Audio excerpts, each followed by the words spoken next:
listening to Proof Text, a Glossa House podcast by Dr. T. Michael W. Halcomb, Dr. Frederick J. Long, Dr. Mario Melendez, Dr. Jennifer Noonan, and J. M. Smith. Welcome and enjoy.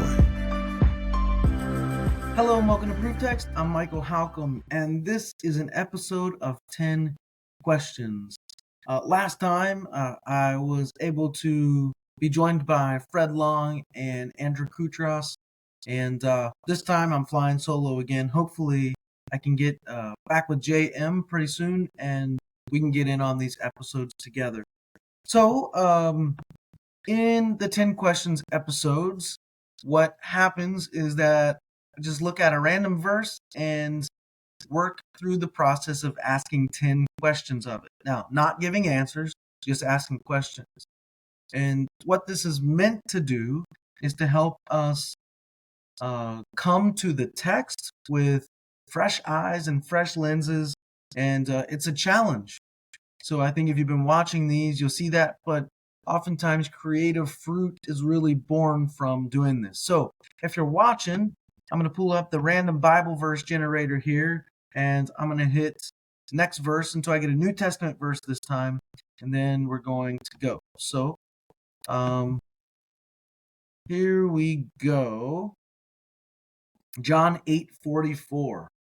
Ooh, this is interesting. So John 8:44. I'm going to switch over to Step Bible and pull the tab up there. John 8:44.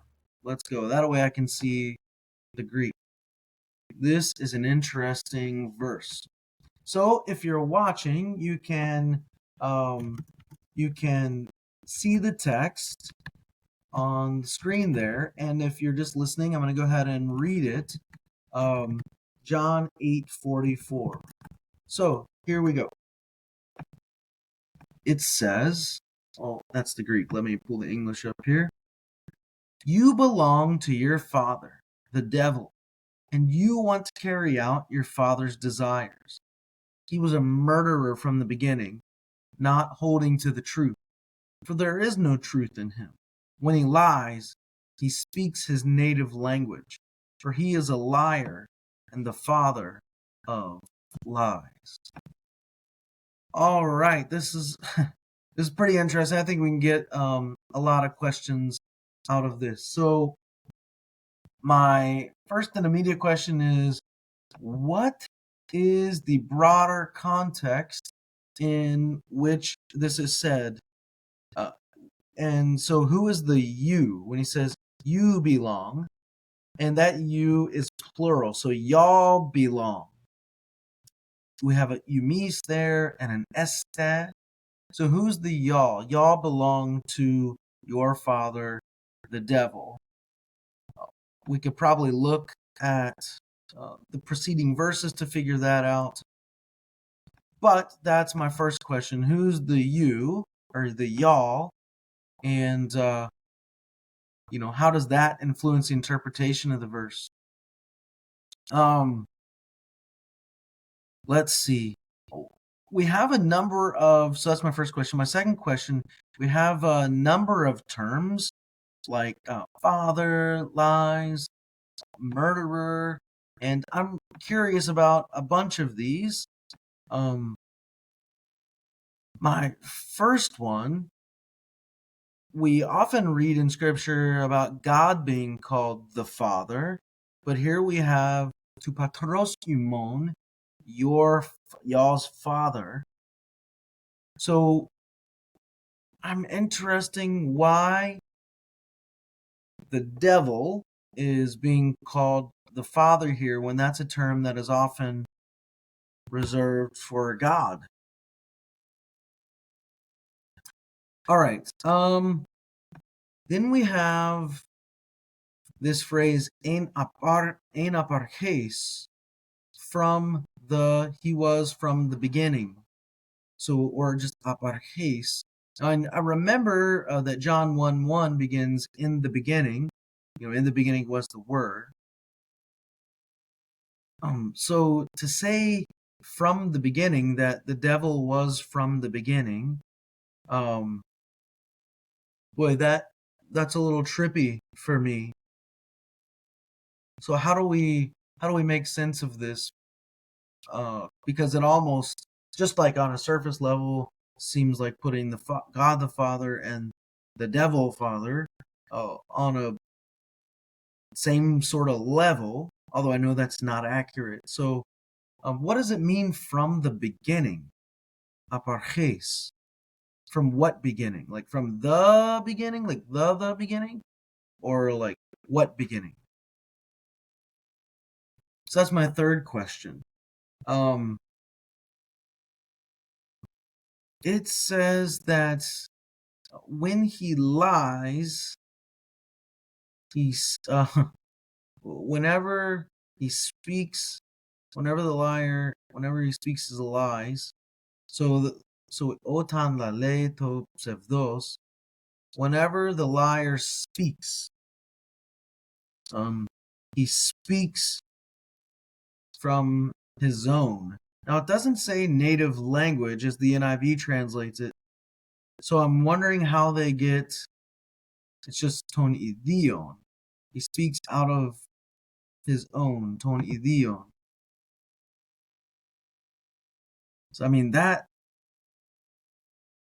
could mean a bunch of different things. It doesn't necessarily mean his native language, like he speaks. It could even be translated from among his own. He speaks from among his own, like his own minions. So I'm wondering why the NIV translates it as native language. That's my fourth question when that isn't there in the Greek. And it says, Oti psevstes estin keopater raftu, because he is a liar and the father of it.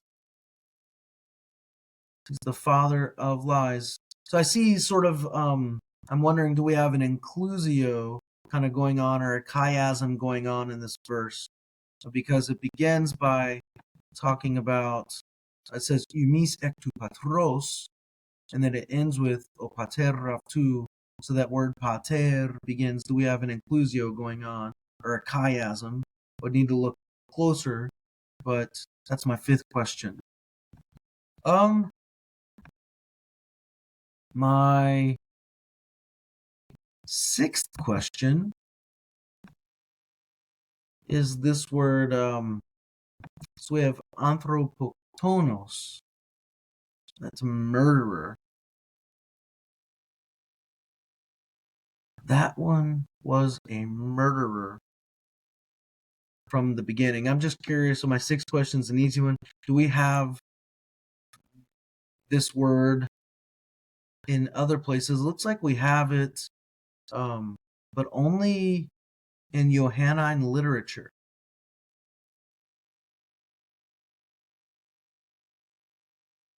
Yeah, so what is the function of this word outside of this verse in other Johannine literature, but perhaps even extra biblical literature? I really want to look into anthropoktonos and whether homicide, murderer is the best way to understand this.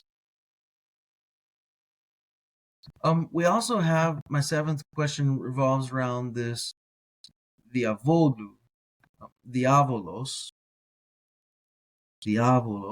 devil. And I'm curious too about where that is used in scripture and why that particular title is used here. I mean, there are other titles that could have been used, like Satanas. So why use that here? Diavolos. All right. That's 7. There's this phrase. It says, "Eumon or thelete puin." Eumon thelete puin. Or really, ketas epithemias tu patros eumon thelete puin. And these desires of your father y'all want to do. And the NIV translates that, and y'all, or you, and you want to carry out your father's desires. I'm curious about what are those desires. And just from knowing Greek, I mean, that's the same word thelo that is used to talk about God's will. So it's interesting, again, that the devil seems, well, I guess this isn't the devil's will, it's their will wanting to do the desires of the devil. So it doesn't seem to be placing God's will in direct contrast or on the same level as like the devil's will. Nevertheless, the people have this will to want to do the desires of their father, the devil. What are his desires? Are they anthropoktonos? Are they related to that? Killing humans? That's what that means, murdering? What are the desires of the devil? All right, so that's 8. And I'm just curious about the way this ends, too, with this relative clause, the oti psevstes estin ke o pater raptu. It's kind of an interesting way to word it. Oti psevstes estin ke o pater raptu. It could have just been said something like estin o pater psevstes. Something like that. He's the father of lies. So what is the rhetorical function of wording the end of the verse this way with this relative clause? Seems to like slow things down, really get your attention, and especially this keo pater raptu, and the father of it. The father of it. So the father of psevstes. That's what avtu seems to be referring back to. A liar? He's the father of the liar? I don't know, it's a little confusing. So what is avtu, I guess would be my last question. The father of it. What is that referring back to? The nearest reference seems to be psevstes, but it's weird to say that he is a liar and the father of it. Yeah, so I really want to dig into that and what the father of what. So those are my 10 questions. This is a fascinating verse. I hope this helps give you some ideas for when you approach a biblical text, for the kinds of things that you should be looking for, the kind of observations you should be making, and the kind of questions that you should be raising. You should always be coming to the text with clean glasses on, clear glasses, and curiosity. Come to the text ready to ask questions of it. It's begging for you to ask questions of it. All right, I'm going to stop there, and I'll say I hope that helps. Interested in growing your ancient language skills but not sure where to start? Glossa House can help. From illustrated readers and short stories to lexicons and grammars, Glossa House offers a variety of resources for beginning, intermediate, and experienced ancient language learners. Head to glossahouse.com today. Glossa House, language resources for the global community.